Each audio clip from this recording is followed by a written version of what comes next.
Welcome to the Mindful CIO podcast, where we explore the human side of tech leadership and what it takes to mindfully and sustainably lead high-performing tech teams. Welcome to episode 3 of the Mindful CIO podcast with Henrik Mitsch, VP Digital at Elli, a brand of the Volkswagen Group. In this episode, we are excited to welcome Henrik, our very first international guest, joining us directly from Germany. Henrik shares his journey of shifting from a career-driven mindset to one centered around purpose and impact. He provides an insightful look into the massive transformation taking place in the automotive industry, especially with Elli's pioneering efforts in electric vehicle manufacturing and energy trading in Europe. We dive into Henrik's approach to leadership, emphasizing the importance of focus, presence, and mindfulness in navigating today's fast-paced, high-pressure work environment. He also reflects on his Tai Chi journey, the principles of the Mindful CIO Manifesto, and how these practices help him stay grounded.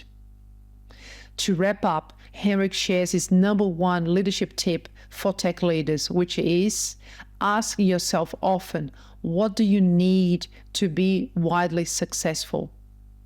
This episode is packed with valuable and practical insights from purpose-driven leadership to sustainability in the tech world. I hope you enjoy it.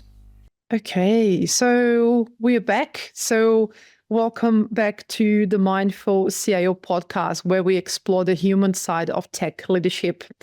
Today, our guest is Henrik Mitsch, who is an accomplished IT leader and digital product expert, currently the Vice President of Digital at Elli Volkswagen Group Charging.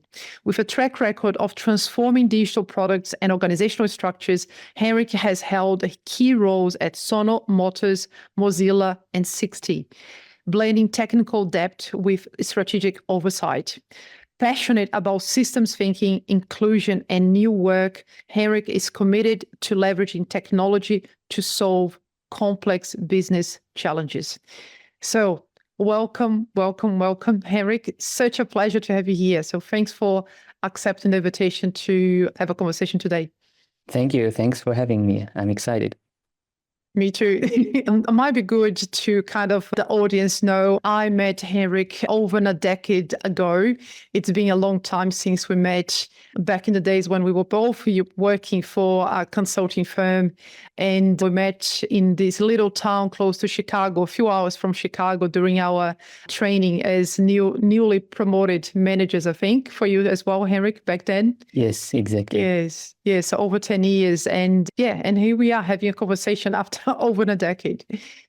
True. So, Henrik, I'd like to, of course, I read, a short version of your bio, but I'd love to hear from you. What is one aspect of your career journey or of you personally that you'd like to share with the listeners, something that is maybe not in your LinkedIn profile? Well, I think maybe something that's between the lines in my LinkedIn profile is my journey from being a very career-centered person towards becoming more of a purpose-oriented person. And as you mentioned, right back more than 10 years ago when we were both on this new manager training, I think both of us were fairly career-focused people. That was also, I guess that's one of the main reasons why you would go to a big consulting company in early on in your career. And it was really in these last 2-3 stops in my professional life that I was able to, I wouldn't say put one over the other, but more like add this purpose aspect to it. And I'm able to, and I would probably say I'm in this privileged position to be able to do something meaningful and purposeful while at the same time being in a role that allows me to make the impact I'd like to make. Beautiful. Thanks, Henrik. Yes, purpose. Let's definitely explore that topic throughout our conversation today. One thing that I realized that I haven't mentioned, kind of relevant to the listeners to know that you're based in Munich in Germany. So you are officially our very first international guest speaker in the Mindful CIO podcast, Henrik. Thank you very much. Yeah, I'm a big fan. I think most of your previous guests were probably Australia based. I'm based here in Munich, Germany. We have almost, I think, 10 or 12 hours time difference. It's huge. It's the late afternoon for you. It's the early morning for me. But it's amazing. I do have a few friends down under, so I'm excited to be able to connect and reconnect. Thank you. So I think it would be good to give the listeners a little bit of a brief overview of, your role at Elli and what Elli is all about, because here in Australia, some people might not be familiar, and you are, a trailblazer in this space, merging automotive, energy, manufacturing. So yeah, tell us a little bit about what Elli is actually, pioneering right now. Yes, absolutely. Thank you. Yeah. I mean, you're spot on. Elli is a brand of the Volkswagen Group, and we are very, very Europe focused. And what we do is we are called, our legal name is Volkswagen Group Charging. So we are the part of Volkswagen that makes sure you can charge electric vehicles, you can build up electric vehicle charging infrastructure, and we also trade energy at the European Energy Stock Exchange. And this is a huge transformation that we are in the automotive industry, where it blends inside the car. Cars are becoming more and more digital. The screens and what's happening with the in-car and entertainment is becoming more and more important, more of a buyer decision.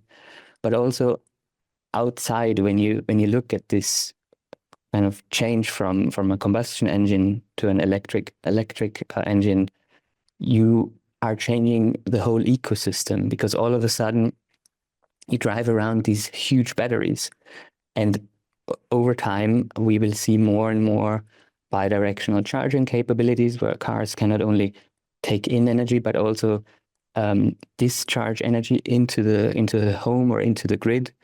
And that's where things become, from a technology perspective, super exciting, but also from a business model and an environmental perspective, very, very interesting, because all of a sudden you can build autonomous energy systems, because basically you have a small power plant or a virtual power plant if you combine these vehicles, and you can eventually drive at a very, very low cost, because the energy you charge can be traded against energy you might be discharging, or you can be charged when there's a lot of sustainable energy available in the grid. And so you can basically use the battery not only to drive your car, but also basically bridging supply and demand time differences. And therefore it's a whole new world of looking at mobility and sustainability at the same time. Fantastic. It must be very exciting to be, leading cutting edge or bleeding edge, as you mentioned in the podcast that I listened to you recently, initiatives like these. And with your passion for sustainability, Henrik, having a young son, and you're talking about purpose before. So how does it feel to be working in that field where you know that it can have an impact, and a positive impact too? To this area, and the impact for future generations as well? Yeah, I mean, for me, it's the imperative of our time, right? Again, most of us have to work because we need to feed our families and kind of, make sure we do something meaningful with our lives. But if you are in a position to choose where you work, and this is where I'm fortunately in, and then I definitely want to choose something that is good for the planet, because there is no planet B, as our CEO likes to say, and we need to address the bigger issues of climate change, of our climate urgency, and mobility is a big part of this, right? I mean, people need cars and transportation, buses or even commercial transportation vehicles to make our life happen. And at the moment, this takes a huge strain on our environment. And with electric mobility, there is the opportunity to at least make the way we move, make it carbon free, and therefore bring a huge part to this change we need to make happen over the next years and decades to keep this this planet habitable and as beautiful as it is. Fantastic. So I think we can come back to this topic and explore more, especially the bi-directional charging. That's something that I was surprised and curious to learn more, but maybe we can circle back to that topic later. So I'm curious, Henrik, in terms of, we were talking earlier about the Mindful Sale Manifesto, and although you are, in Europe, you're kind of following us on LinkedIn and the progression from 1.0 to Manifesto 2.0. So if I asked you, what are the aspects or what resonates the most with you out of the Mindful Sale Manifesto?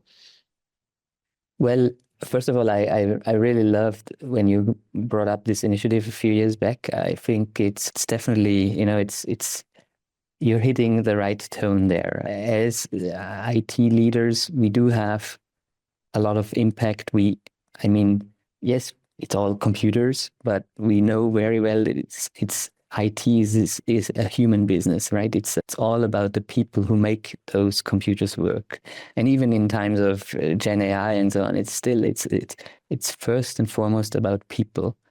And I think it's so important that we develop a firm understanding of how do we make these people and the technology work. We are usually in very, very stressful environments, right? As always, time and budget and feature pressure, and it's it's always further, faster, cheaper, and it's stressful. And I like your Mindful CIO manifesto in that aspect, because it kind of helps me center on what are these pillars that I want to base my day-to-day work on. And one of the one of the points that most resonates with me is in the 2.0 version of the manifesto, this point around presence, focus and presence.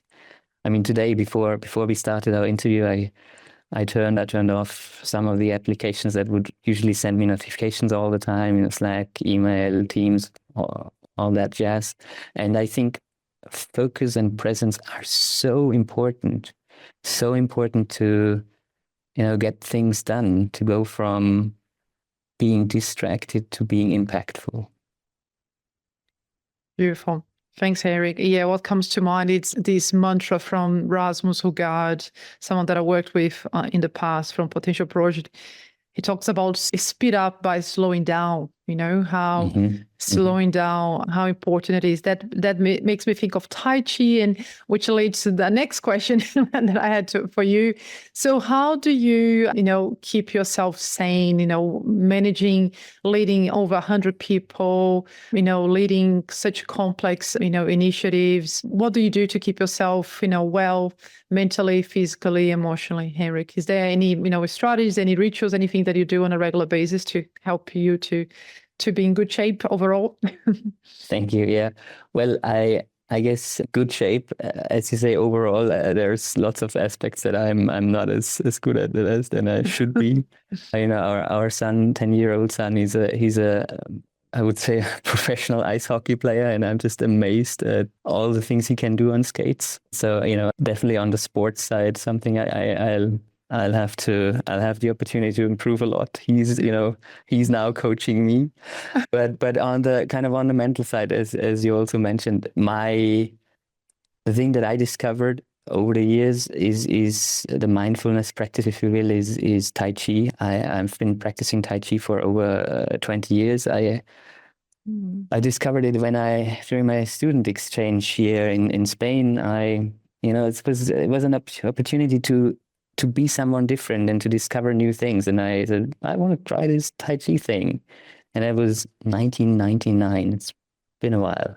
And then since then, I've been doing Tai Chi on and off in different continents, different countries across Europe. And during our consulting time, I was sometimes on kind of longer lasting projects. I would find a Tai Chi practitioner and practice.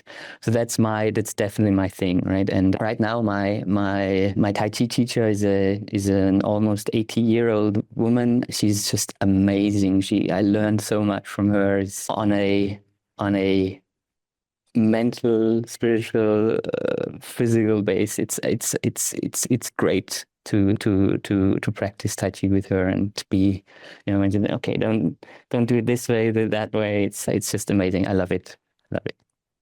Wonderful. Wow. 20 years long practice of Tai Chi. That's commitment. And I can imagine how much wisdom with that teacher. Will be someone very interesting to connect and to learn from. Absolutely. Talking about teachers, Henrik, we spoke earlier and you mentioned, I think it was Professor Francis Frei, right, as a bit of a reference in terms of leadership or, thought leadership at least. So do you have any previous leaders or people that you worked with that you really admire, perhaps because of some of their traits, personally or professionally, anyone that you look up and you kind of, use as a reference for inspiration for your leadership style and you as a professional and as a father as well, perhaps? Because leadership, as a parent, you're a leader as well in a different way. A leader and a follower as well. I'm so much to learn from our kids. And so also a few years back, I had the opportunity to attend a program at MIT Sloan School, and that was really an amazing experience over the course of 3 years. I spent several weeks in Boston on campus, and it's a transformational experience. Some of these professors are, of course, all of them are experts in their fields, but the way they teach, as I said, I studied in Austria and in Spain, but this was a different experience, and so few of the people who stuck with me from that time are Professor Sterman, for example, who is big in systems thinking and business dynamics, does a lot of work on climate change these days. He opened or introduced me to a world of seeing business problems very, very different, trying to understand how things are connected and understand this system thinking can be applied everywhere. Climate change for sure, but also to business problems, organizational change, literally everywhere. And that was really, I'm very grateful having had the opportunity to spend time in his class. And then a person who I've not personally met, but I had also had a podcast session with, or some kind of voice conversations with, but is Professor Francis Frei from Harvard Business School. And her work on trust is outstanding. So, it helps me a lot to kind of use her trust triangle frame of reference. She says there's three components to building and maintaining trust. It's logic, authenticity, and empathy. Any of her books or podcasts around this, or talks, TED Talks, are really highly recommend them. It's amazing work. And during the pandemic, she was just going onto social media platforms and did her classes in a kind of an open access way, and it was amazing to study with her and probably thousands others, and have these Harvard business class case study review discussions. A very, very, very fun and easy to learn way of understanding new things. Very cool. Excellent. Thank you. Yeah, when you mentioned, I was like, Francis Frei, and I Google her. It's like, I remember of that TED Talk, but it was a good reminder. So I'll look it up. I haven't actually read or checked her book, so I'll check her out. Thanks for sharing, Henrik. So you mentioned resilience, and in some of previous conversations, you mentioned adversity, and of course in the tech space, here in Australia, it's been tough. We have lots of organizations restructuring and lays off. I think that's happening everywhere. And of course, with artificial intelligence and the economy, so many challenges that we are facing. Let alone pandemic, post-pandemic kind of phase, etc. So I remember in one of the conversations before that I listened, previous podcasts where you were interviewed, you mentioned these 5 minutes, how did you call the learning? Learning, yeah, 5 minutes of learning in my team meetings, yes. Yeah, in your staff meeting. So I thought that was really, really interesting, and to, make use of 5 minutes in your regular meetings with your team to introduce some human skills or aka soft skills. You mentioned the nonviolent communication, which I was like, wow, that's really, I guess novel for many tech leaders to be talking about NVC and your learnings, your frameworks around feedback and the delegation polka that I looked up as well. I was like, oh, this is fascinating because I have all the frameworks in mind for delegation, but I definitely will be leveraging that one, Henrik, moving forward. So I'm curious how that idea came up and how did you start on this habit and how your team is actually receiving, because I can see, similar to the Mindful Sale Manifesto, the need to develop soft skills, either not only from leaders, but from, individual contributors as well. And I imagine that you're having a lot of return, it's an investment of your time, but it's very rewarding, I imagine, for you to help your team to develop in those more human or soft skills.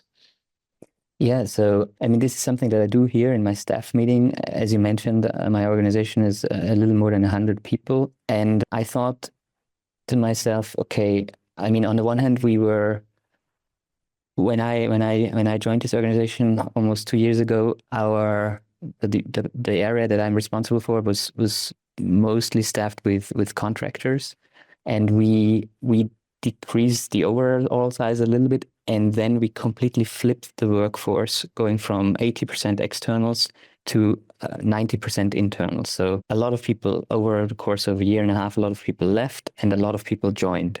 And it was really the opportunity to build a new department and shape our culture, right? And so I thought, how can I go about this? And the idea that I had, that I followed through with, was I do my staff meeting every 3 weeks for 35 minutes. I feel like, doing it once a month is not enough. Doing it fortnightly, too much. Spending a full hour is too much. Half an hour is usually too little. So I deliberately take 35 minutes, hoping that if I run over a minute or two, people don't have back-to-back meetings. And I provide general updates, give some highlights about some of the achievements we made or some of the big learnings we had. And then I want to open a space. I call these 5-minute learning segments, where it's basically, sometimes I refer to it as the Henrik mini MBA, where I introduce concepts. Just last week we spoke about the business model canvas, but also about lots of more how we work with each other, nonviolent communication, spotting and pointing out and handling bias. We are a very, very international team. Something that might be cool for one person might be offending to another. Levels of listening, decision methods, as you said, delegation poker. So, and then for many of us, English is not our first language, right? So also helping understand how we handle this, what do we do if there are two people at the water cooler having a conversation maybe in German, and the third person joins who does not speak German, or the other way around. And there's like lots of topics that I am trying to bring into our team, and providing them with approaches or tools on making sure we get along as best as we can. Beautiful. Amazing. Thanks for sharing, Henrik. And I remember, the mention about the purple flag news. I only heard about purple flag not long ago, and then heard you mentioning that as well. The use of the purple flag, even highlighting, well, what I'm about to say, it could be a purple flag, but I'm gonna say anyway because it's a really good tool, I think, so people can still express their thoughts, but be able to give a heads up if that could potentially be misinterpreted or received in a not optimal way by others. Well done. Wow. So many areas that I want to investigate, but let's talk about, as you know, the focus here in the Mindful Sale podcast, Henrik, it's the non-technical side of, tech leadership. So often with clients, some areas that are hot topics around leading change, managing competing priority, mention, demand around different features for you, I think, developing talent, retaining talent as well. Another area that we discussed with the last guest in the last episode was around engaging the board, getting buy-in, getting funds approved.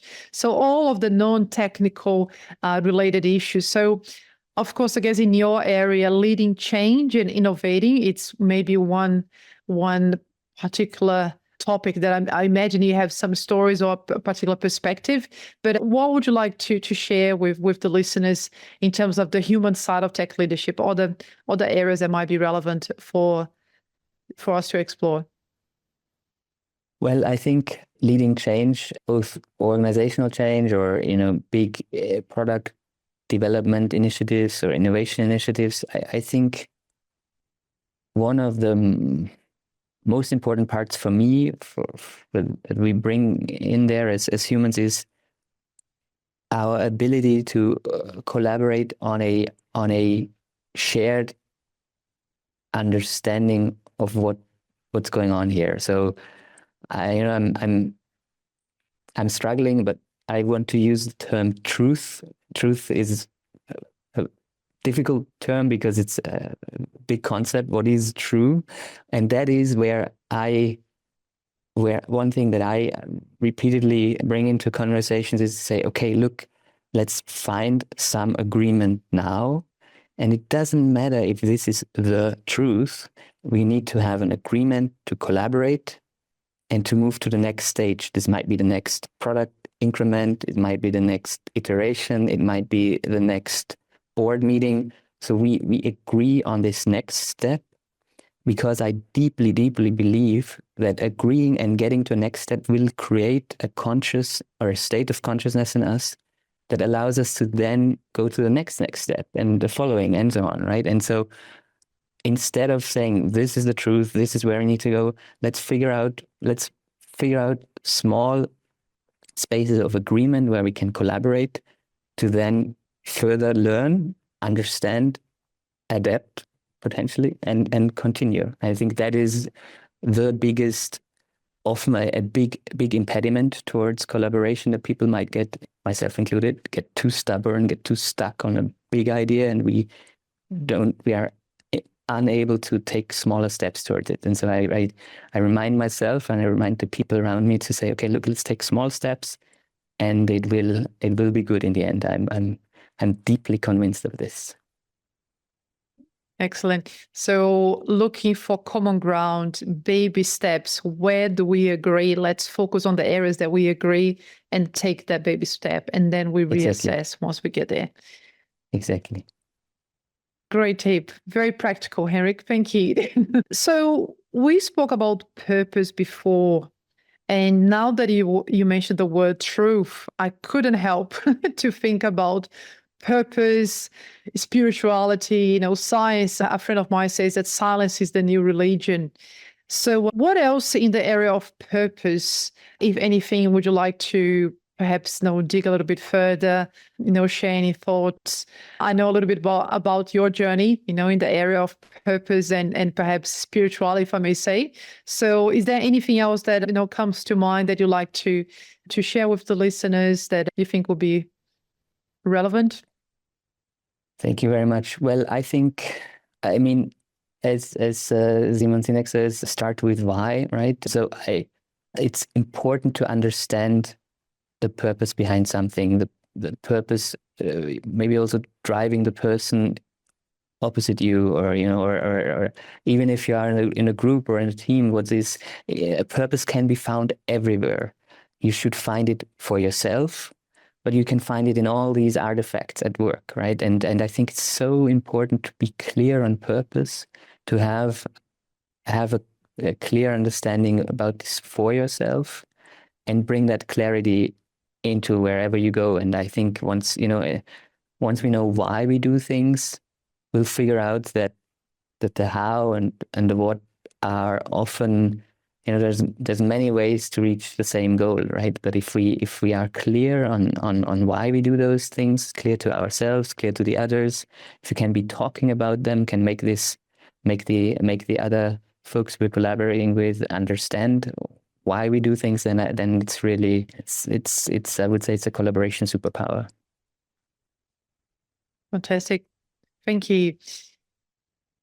Now, I mentioned feedback before and, competing priorities. With feedback, I learned from you that you use the radical candor, framework as a reference from Kim Scott, I think. Yes, Yeah. it is. Yes. So would you like to expand a little bit more? Why do you think that's a good framework? And for those who are not familiar with, maybe give a 1 minute learning segment from Henrik on radical candor for feedback, which I think is such a hot topic because most people would agree that giving feedback is hard, receiving feedback can be hard.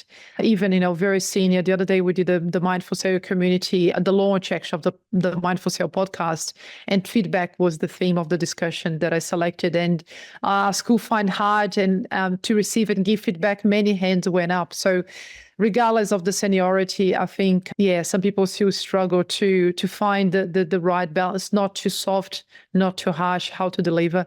So any thoughts or any practical tips, Henrik, about giving and receiving feedback as well?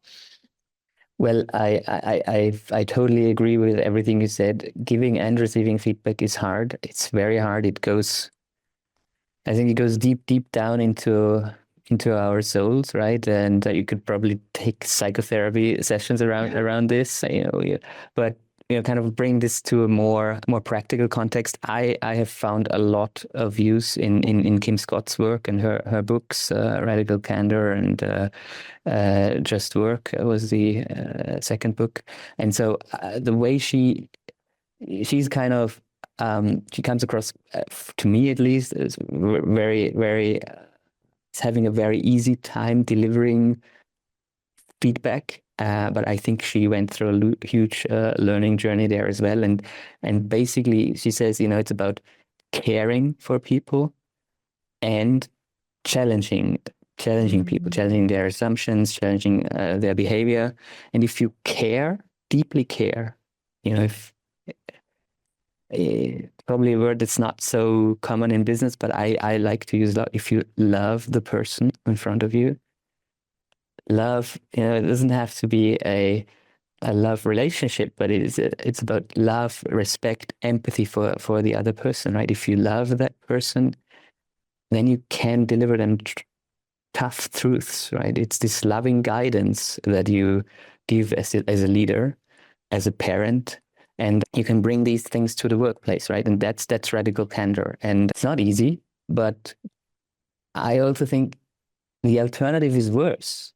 I mean, if you do something wrong to me or to someone else or to yourself, and I don't point this out to you, that's not great of me or anyone around you. And if I don't really care about you, then I should better not give you any feedback. So I for me, it helps me a lot to think about this. Okay, how do I deliver my love, my appreciation, my respect, and tell these people what I believe they can learn, what I believe they might not have seen, what I have perceived, how I have felt when they said or did this and that thing. And so I think that is for me a very, very helpful approach to delivering feedback. And I'm probably still failing, I don't know, 6 out of 10 times, but I'm much better now than I was 5 years ago, 10 years ago, 15 years ago. Super. Thanks, Henrik. Thanks for sharing. Yes, I agree. What I captured here in my notes was high nurture and high expectation. So there's a TED Talk that I listened, I think was Matt Beaton, the guy, Bring Your Whole Self to Work, that he was talking about the high-performing workplaces. Often there are high expectations in terms of achievement, but also high nurturing. So that's, exactly what I think you describe it in other words. Absolutely. And I think that's what you and I both also experience back in our consulting days, right? Those are these accelerated environments, right? You super high expectations, super tense, but at the same time, if you take the right train, you can become very, very successful and grow very, very quickly, as I would say both of us did. That's why we met at the manager training so many years ago. Yes, 100%. Henrik, I feel like I still want to pick your brain. I'm conscious of time. So with the delegation poker, I was fascinated because I haven't come across that before. And whenever I think of delegation, one model that comes to mind, I don't know if you're familiar with, is the situational leadership. Yeah. So depending on the level of skill and will of the person that I'm delegating, I can choose to be very directive. So low support, high direction, or coaching or supporting, which is now a little bit more autonomy and support, or I delegate when someone has high skill, high will. I don't need to provide direction. I don't need to provide very little direction, very little support, because they are capable and motivated enough to go and do it. So when I came across the delegation poker, I thought, oh, that's nice because they're a little bit more granular. And yeah, so would you mind sharing how did you come across? And for those who are not familiar with delegation poker, because I thought that was so, practical a tool, so a very practical tool to help people to think about how they want to delegate and to communicate that as well. Absolutely. Yeah. Well, so, the way I apply delegation poker, you have usually, we know about the two extremes and the middle point of delegation. So the two extremes would be, I tell you what to do, and then there's not much discussion around it. Like with a small child on the street, if there's a red light, you stop, full tell, no discussion. The other one is a complete delegation. So we do it entirely the way you want to do this, and I'll not ask, I'll not do anything. It's like saying to my son, here you have a €5 note and buy the comic that you want, right? Full delegation, he'll do, and I'll not interfere. And then in between, kind of easy one as well, is the agreement, right? Where we are equal partners. We have a 50-50 share and we agree. Like going out for dinner, do we go for Bavarian cuisine or sushi or Italian? We agree on something and we do it. But the interesting space is in the gaps between those two extremes. And this is where, for me, the delegation poker concept helps me so much. First of all, it helps me understand, where am I coming from? Am I trying to sell you something? Do I want to consult you, but I still want to be the decision taker? Or am I giving you advice? Or do I just want to inquire kind of how are things going? I'm totally fine that you do what you do, but I want to be kind of informed, right? And so this is super important. And for me personally, sometimes I struggle in making clear where I am or where I want to be in a conversation. And I literally use the cards and show them up in the screen as I look. I'm trying to sell you something now. It might sound like a question, but actually I might be poorly delivering it. That's why I say it's a sell. You can like it or not like it, but we will do it this way. Or sometimes I say this will sound like a statement, but it is a question. I'm inquiring here with you. What's happening, and so it helps me give a language to my, let's say, levels of autonomy and delegation, and also helps the people who work with me say, okay, well, are you consulting me? Do you want to agree? What's your mode of operation here? And so it helps us, again, be better together. Brilliant. I can imagine how that can help you to be more transparent and even label and even ask yourself, and am I trying to sell to get their buy-in, or I'm actually just consulting them, but I'm the final decision maker, as you said, and you have that common language in the team and real good clarity. Wonderful. So I think your team is very lucky, Henrik.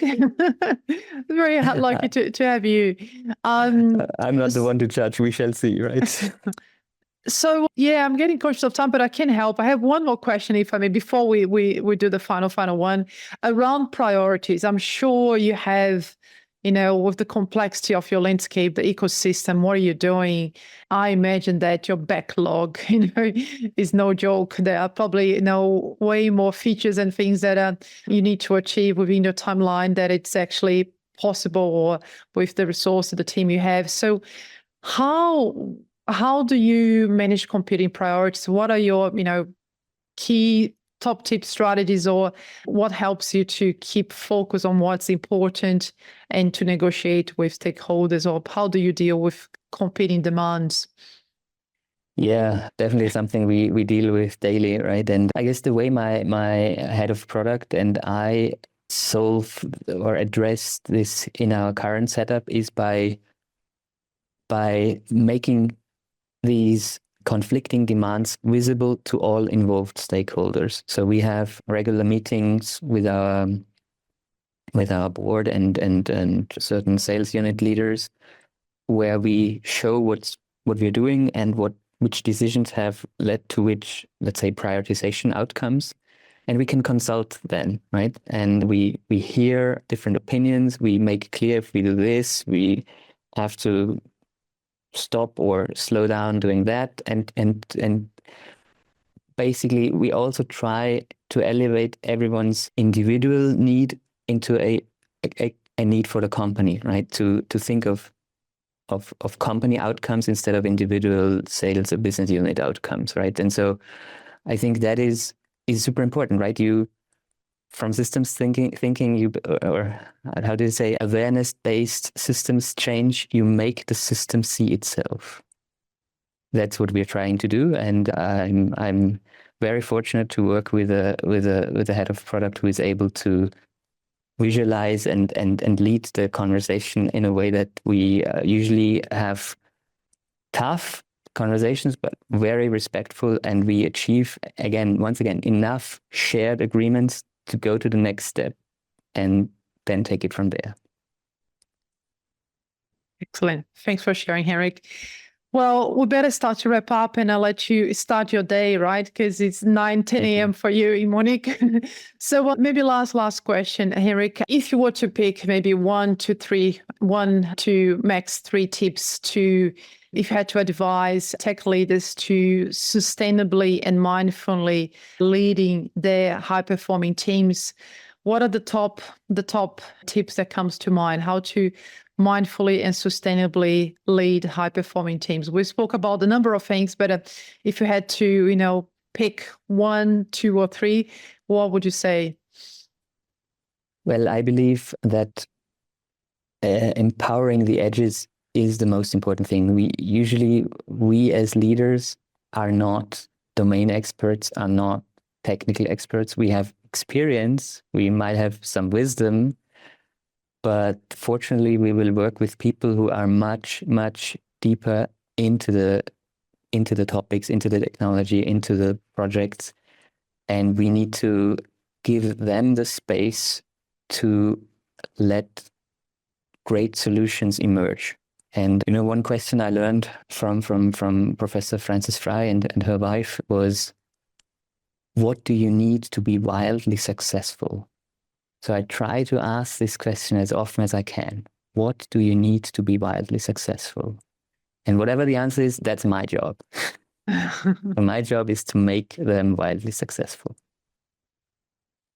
Fantastic. I think this is the perfect point for us to wrap up, Henrik, with those wise words, paraphrased from Frances Frei. So thanks so much for sharing. It's been an absolute pleasure. I feel like we need to do part 2 in some stage. But for now, More than happy to do so. Yes, would love it. For now, I'm very, very grateful for your time. Thanks so much for joining us, and wish you all the best with your projects at Elli. Thank you very much. Thanks, Henrik. Thank you. Thanks for tuning in and joining our discussion today. If you're learning from this podcast, please subscribe, give us a good rating, and share it with your friends. If you have any questions or suggestions about guests you'd like me to interview here in the Mindful CIO podcast, please share in the comments below. Last not least, thank you for your interest in the human side of tech leadership. See you in the next episode.